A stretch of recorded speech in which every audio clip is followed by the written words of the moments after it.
सैफ अली खान पर हुए हमले के बाद सुरक्षा बढ़ाई गई। मुंबई पुलिस ने अभिनेता के घर पर सीसीटीवी कैमरे लगाए। सैफ के अपार्टमेंट की 11वीं मंजिल पर लगाई गई जाली, जिस डक्ट से हमलावर घुसा था, उसे भी पैक किया गया। सैफ अली खान के घर सीन रिक्रिएट करने के बाद आरोपी शहजाद को लेकर सुबह 5:30 बजे निकली पुलिस। करीब 1 घंटे तक सैफ अली खान के घर पर क्राइम सीन रिक्रिएट हुआ। सैफ के घर से निकलने के बाद आरोपी शहजाद को पटवर्धन गार्डन के पास स्थित बस स्टॉप पर लेकर गई पुलिस। वारदात के बाद इसी बस स्टॉप पर 4 घंटे तक था आरोपी। सैफ पर अटैक का बांग्लादेशी कनेक्शन आने के बाद एक्शन में आया Maharashtra minority commission. Door to door जाकर अवैध बांग्लादेशियों को सर्च करेगा। 25 लोगों की कमेटी बनाई। सैफ के हमलावर के बांग्लादेशी होने पर सियासत। संजय राउत बोले, महाराष्ट्र में अगर अवैध बांग्लादेशी घुसा है तो गृह मंत्री और रक्षा मंत्री जिम्मेदार है। 10 साल में इन्होंने क्या किया। छत्तीसगढ़ के गरियाबंद में नक्सलियों से मुठभेड़। सुरक्षा बलों ने 16 से ज्यादा नक्सलियों को मार गिराया। गरियाबंद के भालू डिग्गी जंगल में मुठभेड़ जारी। मारे गए नक्सलियों में 1 करोड़ और 25 लाख का इनामी भी शामिल। गरियाबंद नक्सली एनकाउंटर पर गृह मंत्री अमित शाह का ट्वीट। नक्सलवाद आज अंतिम सांस ले रहा है। नक्सलियों को मार गिराना सुरक्षा बलों के लिए बड़ी सफलता। गरियाबंद मुठभेड़ पर बोले डिप्टी सीएम अरुण साव, सफलता के लिए सुरक्षा बलों को बधाई। मार्च 2026 तक छत्तीसगढ़ से नक्सलवाद खत्म करेंगे। दिल्ली के चुनावी में रामायण पर छिड़ी महाभारत। मनीष सिसोदिया ने बीजेपी को रावण का वंशज बताया। बोले, रावण के बचाव में कूदी बीजेपी। रावण वाले बयान पर केजरीवाल बोले कि बीजेपी को रावण से प्यार, इनकी प्रवृत्ति राक्षसों वाली। वीरेंद्र सचदेवा ने अरविंद केजरीवाल को अधर्मी कहा। रामायण की गलत व्याख्या करने पर बोले, इसके विरोध में आज हमारा उपवास। बीजेपी के हमले पर सांसद संजय सिंह का पलटवार। बोले, बीजेपी का एक ही नारा रावण है आदर्श हमारा, रावण के वंशज है बीजेपी। बीजेपी प्रवक्ता प्रदीप भंडारी ने केजरीवाल और राहुल गांधी पर साधा निशाना। बोले, केजरीवाल और राहुल चुनावी हिंदू, इन दोनों की रगों में तुष्टीकरण। दिल्ली के लिए बीजेपी ने संकल्प पत्र पार्ट 2 जारी किया। अनुराग ठाकुर बोले, विकसित दिल्ली बनाना बीजेपी का लक्ष्य, हम जो वादा करते हैं उसे पूरा करते हैं। अनुराग ठाकुर बोले, दिल्ली में स्वास्थ्य यातायात की समस्याएं दूर करेंगे। जरूरतमंदों को केजी से पीजी तक की मुफ्त शिक्षा देंगे। भ्रष्टाचार के प्रति जीरो टॉलरेंस हमारी नीति। बीजेपी ने आप सरकार पर हमला बोला। कहा, दिल्ली ने 11 साल से आपदा है और 10 साल में आपने कई बड़े घोटाले किए। सभी घोटालों की जांच अब करवाएंगे। दिल्ली में छात्रों के लिए बीजेपी का बड़ा ऐलान। प्रतियोगी परीक्षाओं की तैयारी के लिए 15,000 रुपए देने का किया ऐलान। दलित और पिछड़े वर्ग से आने वाले छात्रों के लिए बीजेपी ने अंबेडकर स्टाइपेंड योजना का ऐलान किया। आईटीआई में पढ़ने वाले छात्रों को हर महीने 1,000 रुपए की मदद। ऑटो टैक्सी चालकों के लिए भी बीजेपी का बड़ा ऐलान। 10 लाख का जीवन बीमा और 5 लाख रुपए तक का दुर्घटना बीमा भी देने की घोषणा। बीजेपी के संकल्प पत्र पर केजरीवाल का अटैक। बोले, दिल्ली में पहले से ही मुफ्त शिक्षा मिल रही है, ये लोग आए तो सभी योजनाएं बंद कर देंगे। बीजेपी सबसे खतरनाक पार्टी। दिल्ली चुनाव में रोहिंग्या पर बढ़ा विवाद। आप नेता ऋतुराज झा के बयान पर गरमाई सियासत। बीजेपी ने आप से बाहर निकालने की मांग की।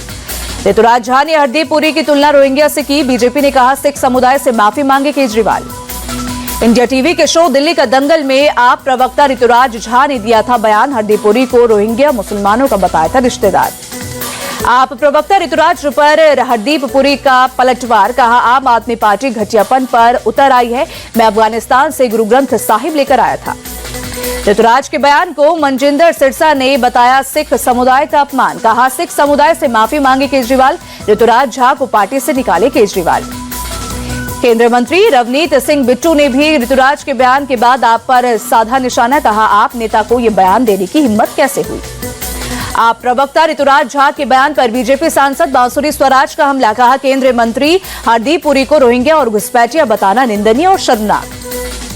बीजेपी नेता मनजिंदर सिंह सिरसा ने कहा, ऋतुराज झा का बयान सिखों के अद्वितीय बलिदान और सिख गुरुओं की पवित्र शहादत का अपमान है। आप नेता प्रियंका कक्कड़ ने बीजेपी पर हमला बोला। कहा, झूठे आरोप लगाकर भागना बीजेपी की आदत। दिल्ली में बिजली पानी फ्री। बीजेपी अपने राज्य में 24 घंटे बिजली नहीं दे पा रही है। दिल्ली चुनाव में एआईएमआईएम उम्मीदवार ताहिर हुसैन की अंतरिम जमानत की मांग पर सुप्रीम कोर्ट कल होगी सुनवाई। सोमवार को सुप्रीम कोर्ट ने की थी टिप्पणी, ऐसे लोगों को चुनाव लड़ने से रोकना चाहिए। कर्नाटक के बेलगावी में सोड़ा विधान और सौदा में महात्मा गांधी की प्रतिमा का अनावरण। कांग्रेस अध्यक्ष मल्लिकार्जुन खड़गे ने किया अनावरण। सीएम सिद्धरामैया, प्रियंका गांधी समेत पार्टी के अन्य नेता रहे मौजूद। भोपाल में एमपी कांग्रेस अध्यक्ष जीतू पटवारी का झलका दर्द, बोले कांग्रेस में गुटबाजी का कैंसर, इसे खत्म करने की सख्त जरूरत। बीजेपी का तंज, दिल की बात जुबां पर आई। रुड़की के रामनगर पहुंचे सीएम पुष्कर सिंह धामी, नगर निगम चुनाव में बीजेपी प्रत्याशी के समर्थन में किया रोड शो। गोरखपुर में यूपी के सीएम योगी आदित्यनाथ ने किए जनता दर्शन, जनता दर्शन के दौरान लोगों की समस्याएं सुनी। जयपुर में नवीनीकरणीय ऊर्जा पर क्षेत्रीय समीक्षा बैठक, मुख्यमंत्री भजनलाल शर्मा ने किया संबोधित। राज्य के 5 लाख घरों में रूफटॉप प्लांट लगाने की प्रक्रिया जारी।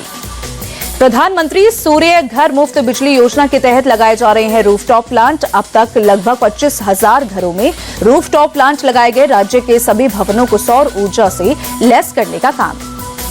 गुजरात सीएम भूपेंद्र पटेल ने अहमदाबाद में ऑक्सीजन पार्क का उद्घाटन किया। कई स्थानीय नेता भी मौजूद रहे। सुप्रीम कोर्ट ने छगन भुजबल की जमानत रद्द करने की ईडी की याचिका खारिज की। मनी लॉन्ड्रिंग मामले में पूर्व उप मुख्यमंत्री को राहत बरकरार। वक्फ संशोधन विधेयक पर लखनऊ में जेपीसी की बैठक, मुस्लिम संगठनों और धर्मगुरुओं के साथ चर्चा। आरजीकर मेडिकल कॉलेज बलात्कार हत्या मामले में संजय रॉय को मौत की सजा की मांग। सियालदह कोर्ट के फैसले के खिलाफ कलकत्ता उच्च न्यायालय में पश्चिम बंगाल सरकार की याचिका। पंजाब, हरियाणा और मुंबई में 11 जगहों पर ईडी का छापा। व्यूनाउ मार्केटिंग सर्विसेज से जुड़े मनी लॉन्ड्रिंग केस में छापेमारी। हैदराबाद में 8 जगहों पर आयकर विभाग का छापा। फिल्म प्रोड्यूसर दिल राजू से जुड़े ठिकानों पर छापेमारी। भूटान की राजमाता यूपी के आगरा पहुंची, मोहब्बत की निशानी ताजमहल का किया दीदार। दिल्ली में 76वें गणतंत्र दिवस से पहले कर्तव्य पथ पर रिहर्सल परेड, वही फ्लाइंग पास्ट के रिहर्सल में लड़ाकू विमानों ने भरी उड़ान। महाकुंभ में गौतम अडानी ने इस्कॉन शिविर का किया दौरा, भंडारे के लिए प्रसाद को किया तैयार, श्रद्धालुओं के साथ खाया प्रसाद। इस्कॉन शिविर में भंडारे की सेवा में जुटे लोगों से गौतम अडानी ने की मुलाकात, सुरक्षा व्यवस्था के साथ महाकुंभ मेले का लिया अपडेट।